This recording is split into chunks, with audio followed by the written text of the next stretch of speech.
guys, Jennifer Raspberry here, Purple Status Presenter with Younique, and I am doing this little video for my team, Go Big or Go Home, and it is about the psychology behind booking parties.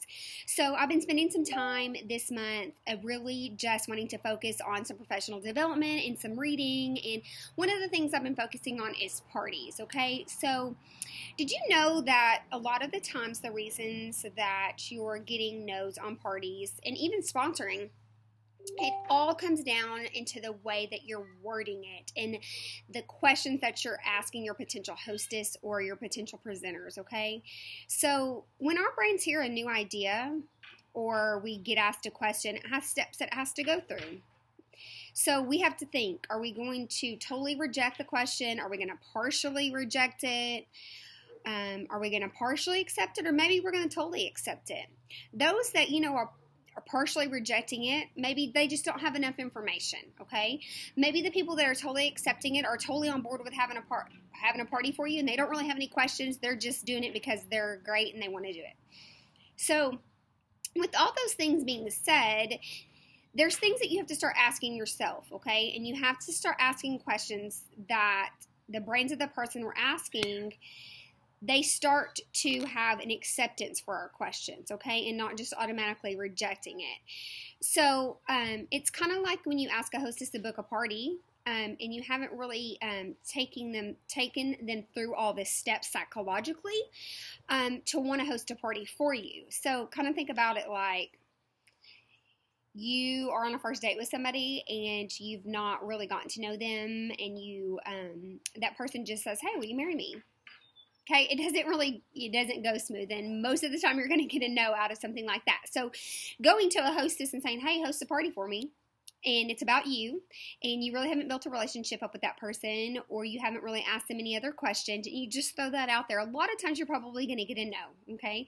So I want you to start asking questions that are open-ended, that is going to encourage the person on the other end to have to talk back to you. Will they always? Absolutely not. But they, hopefully with these open-ended questions, you can start seeing some immediate responses, okay? So what does that look like? What does it sound like? So some questions, for examples that, as an example, that are open-ended are, how would you feel about booking a party and earning some things from your list for free? Or how would you feel about working with me as a hostess and getting some items on your wish list for free or discounted? Or how would you feel about earning free products? Okay, so you're just throwing out an open-ended question for them in hopes that they're going to answer you back, okay? Now, we're all pretty comfortable talking to people. We're pretty comfortable asking about the weather, asking them about their friends, their family, asking them about their products, things like that. But having to bridge that gap and ask about a party or even ask about being a presenter can sometimes be scary, okay? But one of the main differences in the presenters that have a lot of hostesses and the presenters that have a lot of presenters, it's all in the way that you ask and you do things, okay? I want you to reflect on your messages that you've sent people about hosting parties. Does it sound like it's about you and not about them? If it does, I want you to refocus your thinking and you refocus your questions, okay? So a couple things. One thing that I want you to work on is open-ended questions. Second, focus on the words when instead of if. So when you say if, when you're asking them, it makes you sound like you're not confident that they're going to book a party. So start saying, when you book this party, you can start earning some of the things on your wish list for free, instead of if you book a party, because that makes it sound like you're questioning them whether they're going to or not. When you say when, that is showing you're confident enough in yourself and them as a hostess that they're going to book a party with you, okay? Another great word to use is just, the word just. So it's just an online party. It just takes $200 before you can start earning free products. It's just 7 days long. or 10 days, however long you host your party, okay? Focusing on that word makes it sound like it's just not that big of a deal. It's easy peasy, okay? So don't word vomit, as we all know. Keep it simple when you're asking for those parties, okay? Ask open-ended questions. Make it about them, like I said, not about you. It's not, you need to make it sound like what is in it for them as a hostess versus what is in it for me as a presenter, okay? So say you're following up with a customer about a product. I would open up with an open-ended question. Hey, girl, how are you liking your concealer? Good, you love it? Okay, I know you're interested in some other products. How would you like to earn that product for free? Open-ended question. Haven't even asked about a party yet.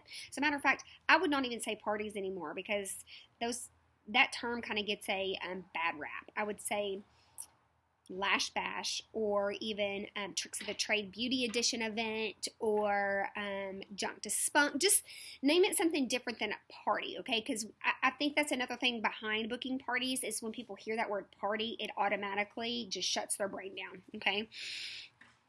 Now, let's just say you're trying to offer a party to someone that has not even tried our products yet. So it's like what I would call a cold party hostess.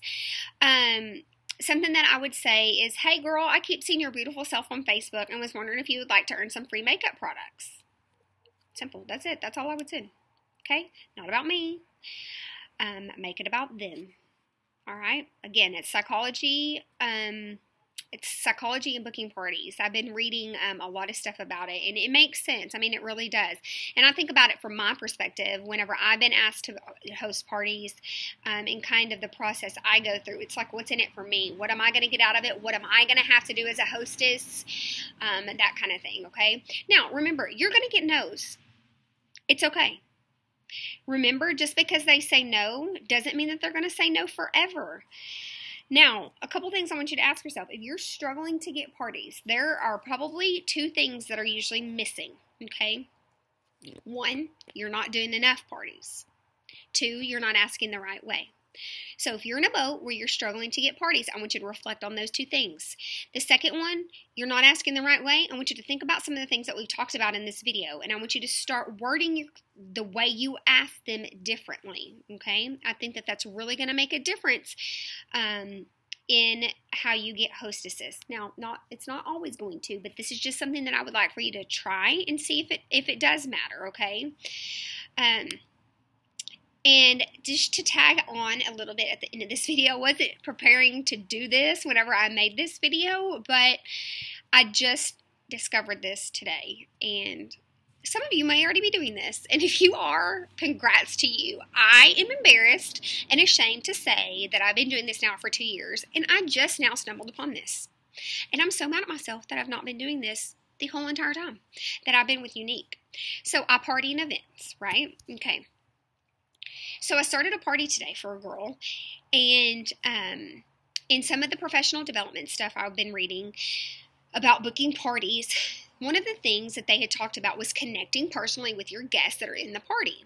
So when we do virtual parties, you know, we don't really get to have that personal connection because we're not face-to-face with them like a home party, okay? So I started the party, and within just a few minutes, I had 3 girls join already. So I immediately sent them a message, each of them separately, a private message, and I said, hey girl, thanks so much for joining Michelle's party, or Michelle's Tricks of the Trade event.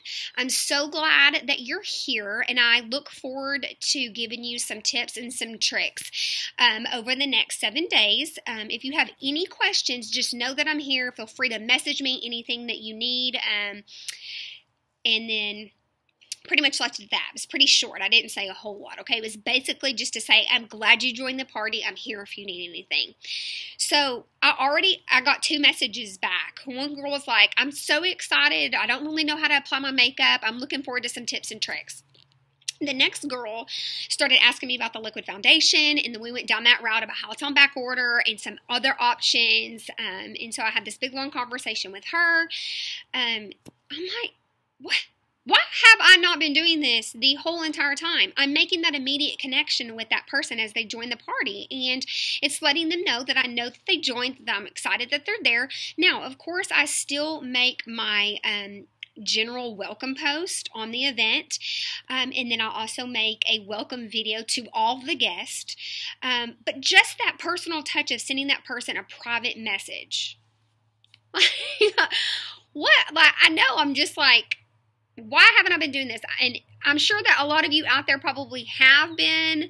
I don't know why I'm just now catching up to doing this, but dang, I'm going to be doing this every time I post a party now. Be private messaging those girls right away. So anyhow, I hope those few little tips about parties will kind of help you in when you're trying to book parties, and sending messages to people and following up with customers. Remember that parties are a gateway to everything that we do in this business. Everything. If you're not partying, you're not going to grow your business. You're not going to get sponsors. It's how we network. It's through our parties, okay? So you've got to be partying. If you want me to ever review kind of what you're sending to people, if you feel like you're stuck and you're not getting anywhere, shoot me a message and say, hey, Jennifer, this is what I've been sending out to people. What do you think about this? Is this good wording? Would you change anything? I will be more than happy to give you some feedback on what you're sending out to people. So anyhow, I hope that you guys have a great afternoon, and always feel free to message me. I'm here if you need anything, and party away.